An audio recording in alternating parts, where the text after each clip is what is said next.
Salam sejahtera bagi kita semuanya, Shalom.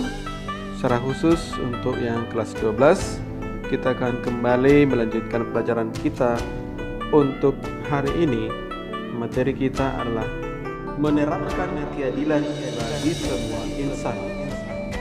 Pada pelajaran sebelumnya, kita sudah belajar apa itu arti adil atau keadilan.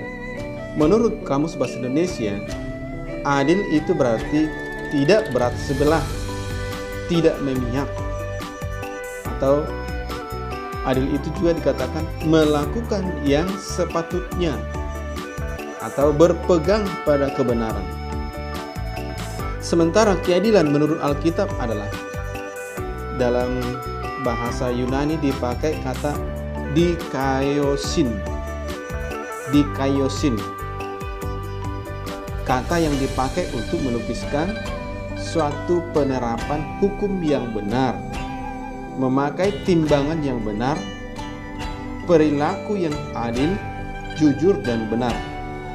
Jadi keadilan artinya apa yang benar dan sesuai dengan kenyataan, atau juga bertindak dengan benar sesuai dengan standar kebenaran atau ketetapan hukum yang berlaku. Membahas tentang keadilan merupakan suatu hal yang sangat penting, karena ada banyak orang yang mengalami ketidakadilan atau merasa diperlakukan tidak adil. Apakah kamu pernah mengalami atau mengingat pengalaman sebagai orang yang diperlakukan tidak adil? Nah, perasaan apa yang muncul? Biasanya perasaan terhina atau tersisihkan, sehingga yang muncul nanti adalah amarah atau keinginan untuk membalas dendam. Jadi mengalami ketidakadilan tentunya akan memupuk rasa dendam yang kemudian dilampiaskan dalam perilaku kriminal ketika situasi memungkinkan. Nah, ini sungguh luar biasa pengaruh dari pengalaman ketidakadilan. Dalam Perjanjian Lama maupun Perjanjian Baru menyajikan pemahaman yang utuh tentang keadilan.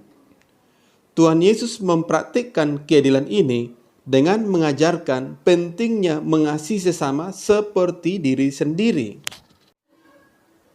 Ketika kita dapat melihat orang lain dalam kedudukan yang sederajat dengan kita, atau dengan kata lain, ketika kita melihat orang lain tidak lebih berharga atau tidak lebih hina dari diri kita, maka kita dapat menerapkan prinsip keadilan ini.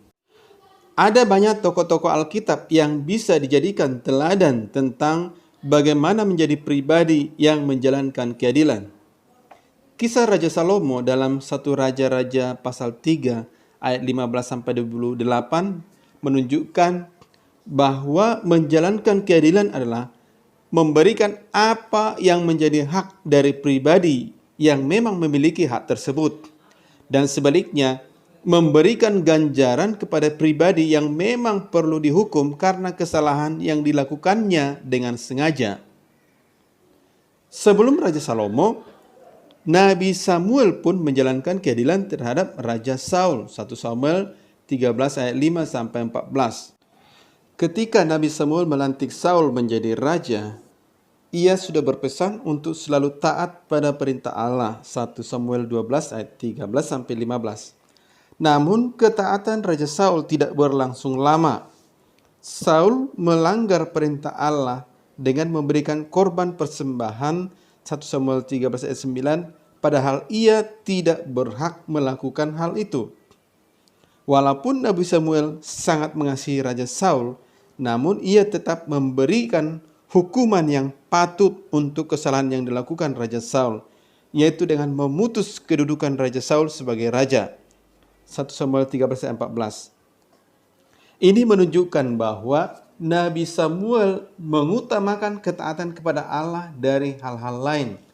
Ketaatan seperti inilah yang hendaknya menjadi pedoman bagaimana kita menjalankan keadilan terhadap setiap insan. Mengapa perlu menerapkan keadilan bagi semua insan? Tuhan Allah pencipta semesta membuat segala ciptaannya baik. Kejadian 1 ayat 31. Dan di dalam Mazmur 8 dinyatakan bahwa manusia adalah makhluk mulia. Maka keselarasan dengan ciptaan Allah lainnya juga harus dijaga. Sebagai makhluk mulia, justru manusia memiliki hikmat untuk melakukan yang terbaik dalam menjaga keselarasan ini. Keserakahan dan kesewenang-wenangan manusia demi kepentingan dirinya justru membawa banyak bencana. Misalnya saja pada bulan Oktober 2015, di mana musim hujan belum tiba untuk Indonesia wilayah barat, terjadi bencana asap di wilayah Riau, Sumatera Barat, yang mengakibatkan banyak penerbangan dibatalkan selama berhari-hari. Penduduk di wilayah tersebut juga mengalami sesak napas, bahkan ada beberapa yang meninggal. Dari mana asap ini muncul? Dari tindakan para penebang liar yang menggunakan cara cepat, namun terkutuk untuk mengganti pepohonan di hutan dengan tanaman lain yang lebih menguntungkan secara cepat, atau menjadikan lahan pemukiman yang tentunya juga liar. Dari peristiwa ini dapat kita lihat bahwa ketika manusia mementingkan dirinya sendiri, sedangkan keselarasan dengan manusia lain dan lingkungan tidak dijaga, maka yang terjadi adalah bencana. Gundulnya hutan juga mengakibatkan banjir. Walaupun hutan gundul bukan satu-satunya penyebab banjir, karena bisa juga ini ulah manusia yang membuang sampah ke sungai sehingga terjadi pendangkalan. Apolloni dan McDougall tahun 2011 memberikan beberapa perspektif terkait dengan tema mengapa kita harus memberikan perhatian besar terhadap keadilan bagi semua, yaitu perspektif Kristiani, ilmiah, dan historis. Istilah keadilan ekologis atau ecological justice merujuk pada pemahaman bahwa manusia haruslah hidup dalam keadaan damai dengan lingkungannya, serta menyadari adanya saling ketergantungan antara berbagai unsur di lingkungan. Dengan demikian, keadaan ekologis justru mengangkat derajat manusia yang memang diberikan tugas istimewa oleh Tuhan untuk bertambah banyak, memenuhi bumi dan menaklukkannya, dan menguasai binatang. Kejadian 1 ayat 28. Perintah ini tentu harus dijalankan dengan bijak. Misalnya, bila perintah beranak cuculah dan bertambah banyak dianggap sebagai perintah untuk memiliki anak sebanyak-banyaknya, ternyata tidaklah tepat pada masa kini. Dunia dengan isinya memiliki keterbatasan. Jumlah manusia yang banyak menyebabkan makanan yang tersedia menjadi terbatas.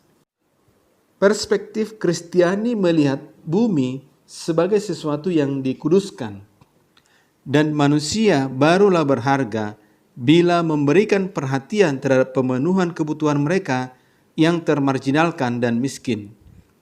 Perspektif ilmiah memperhitungkan bahwa bumi dan sumber dayanya adalah terbatas. Terdapat saling ketergantungan dan keterhubungan antara sistem yang satu dengan yang lain, dan karena itu manusia harus melakukan kegiatannya dengan bijaksana dan hati-hati. Perspektif historis melihat bahwa selama ini yang lebih beruntung menikmati sistem ekonomi, sosial, dan politik adalah mereka yang tinggal di belahan utara. Akan tetapi dampak dari berkurangnya keberagaman ekologis dan sumber daya alam, polusi yang ditemukan pada laut, tanah, dan udara, serta rusaknya ekosistem, punahnya sejumlah spesies, dan perubahan iklim ternyata dialami oleh mereka yang juga tinggal di belahan selatan, walaupun mereka tidak seberuntung yang tinggal di belahan utara dalam menikmati keuntungan dari sistem ekonomi, sosial, dan politik. Mewujudkan keadilan bagi semua insan. Dobson mengaitkan antara keadilan sosial dengan keadilan ekologis.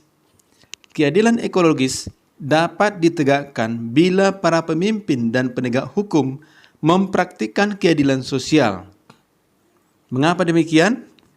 karena menjadi tugas para pemimpin dan penegak hukum untuk memastikan bahwa rakyat yang berada di bawah pimpinannya hidup dalam kesejahteraan dan tidak dipersulit atau diperalat oleh segelintir orang yang memiliki kekuasaan lebih. Terganggunya kesejahteraan dan hadirnya kemiskinan dapat menjadi indikator bahwa ada kerusakan dalam lingkungan hidup. Hidup yang sejahtera haruslah menjadi hak bagi setiap orang, terlepas dari latar belakang ras, etnis, agama, atau kelompok yang dimilikinya. Perlu juga kita pahami pengertian keadilan lingkungan atau environmental justice, yaitu keadilan yang berkaitan dengan norma, nilai budaya, aturan, kebijakan, kebiasaan, dan keputusan untuk mendukung keberlangsungan suatu komunitas. Sehingga di dalam komunitas tersebut, anggota komunitas dapat merasakan berada di lingkungan yang aman, sehat, dan produktif. Termasuk di dalam keadilan lingkungan ini adalah ada pekerjaan dan upah yang layak, pendidikan dan rekreasi yang berkualitas, pemukiman dan layanan kesehatan yang pantas, pembuatan keputusan yang demokratis, dan pemberdayaan personal, serta lingkungan yang bebas dari kekerasan, obat-obat terlarang, dan kemiskinan. Dalam lingkungan yang seperti itu, tentu pencapaian kesejahteraan menjadi lebih terjamin. Inilah hendaknya yang menjadi tugas dan perhatian para pemimpin, penegak hukum, dan kita semua yang peduli untuk tercapainya keadilan bagi semua insan. Keberpihakan dan keterlibatan gereja dalam demokrasi erat kaitannya dengan masalah-masalah kemanusiaan dan keadilan. Karena yang diperjuangkan oleh gereja adalah harkat dan martabat manusia, baik sebagai personal maupun sosial, dan bukan kekuasaan. Gereja mendidik dan mendampingi umatnya dalam mewujudkan nilai-nilai kemanusiaan yang luhur yang perlu dijamin, serta tentang hak-hak dan kewajiban moral yang harus diperhatikan.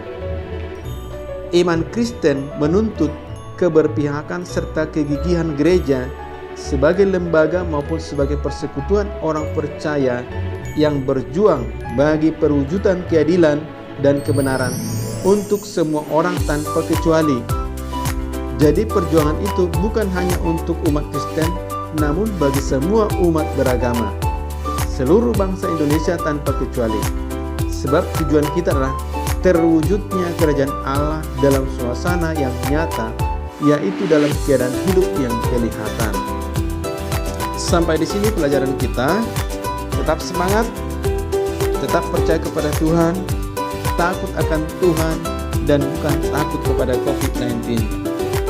Sampai jumpa, Tuhan Yesus memberkati.